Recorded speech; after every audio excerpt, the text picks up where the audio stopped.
welcome back to the channel.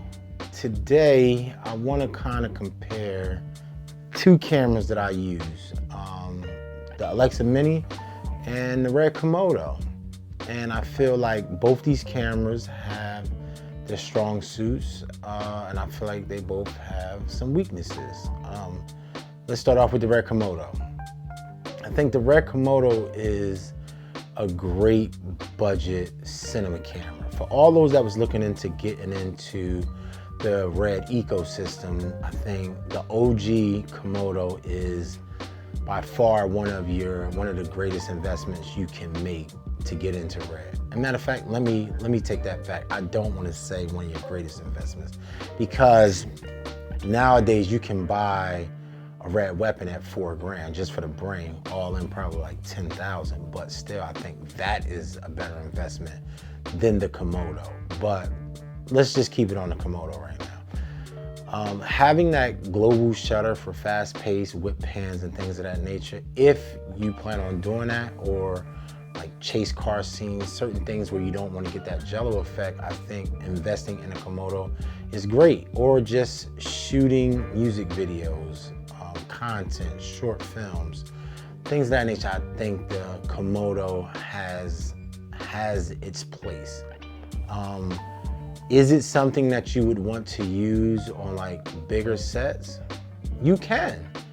I don't think you can. I think you can use this camera wherever you would like. And I think it's such a small and compact system that it's a win, especially for solo shooters. So like for shoots where I'm by myself and I don't have a crew and I need to be light and nimble, the Red Komodo can take on that job and do it very well. 16+ stop dynamic range, global shutter. I think my biggest gripe with this camera is not having the capability to shoot 60 frames per second using the full width of the sensor. Is there a workaround? Yes, but I have to crop in 241 just to be able to shoot 60 frames per second. And then that's a whole process now, because I have to make sure that in post that I can scale it to match to the 17:9 or 16:9 that I'm shooting. So I think it's an inconvenient, and I don't think that it was a smart idea to put that inside this camera, for the simple fact that when you have Blackmagic with the Pocket 6K at the time that's shooting 6K and being able to use the full width of the sensor at 50 frames per second, and it's only a $2,500 camera, so it just made sense. So yeah, so I do think the Komodo is a great camera. It has a lot to offer for those that are not yet in the Red ecosystem and would like an entry-level camera to get into the Red ecosystem. The Red Komodo is the way to go.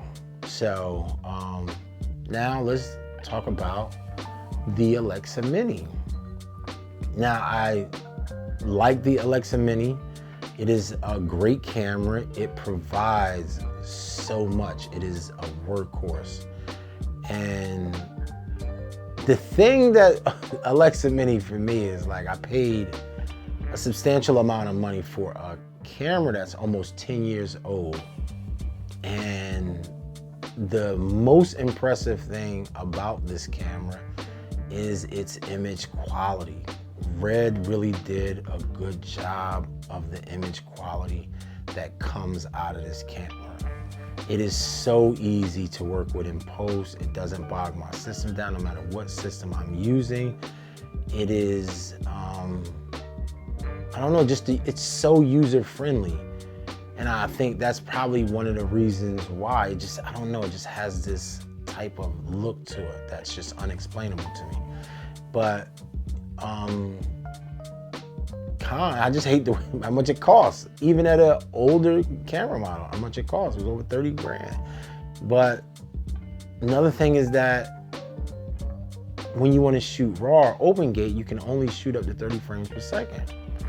Like, you can't get past that.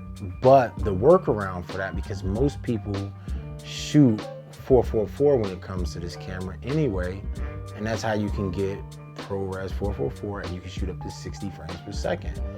So you can shoot your 23-976 or 24, but you can also shoot up to 60 frames as long as you're shooting in 444. And from experience, you don't really need to shoot RAW. You can shoot 444 and get a great image out of it. So I think that is a great thing when shooting with Arri. So, you know, I got all the specs and stuff in a link below on my website. I just really wanted to come on and just have a discussion about these cameras and, you know, their capabilities, their strengths, their weaknesses. And I didn't want to make it long and drawn out because I feel it's so much on YouTube already. I just wanted to give my personal opinion. Why did I purchase them? Why do I use them? And we can even go on and talk about what's next for me in the future. And I don't even know. You know, I'm looking at the LF, but it's like, do you go RE35? And just the price of that entry for that RE35, even with the base coming out, and you're able to purchase that camera like 50 grand, I would purchase that over the LF because it's, even though it's a base model, again, we already know that we're only shooting 444. So if they're giving us a base model and it already has 444 internally, then it just makes sense. What do you guys think, right? Leave the comment below.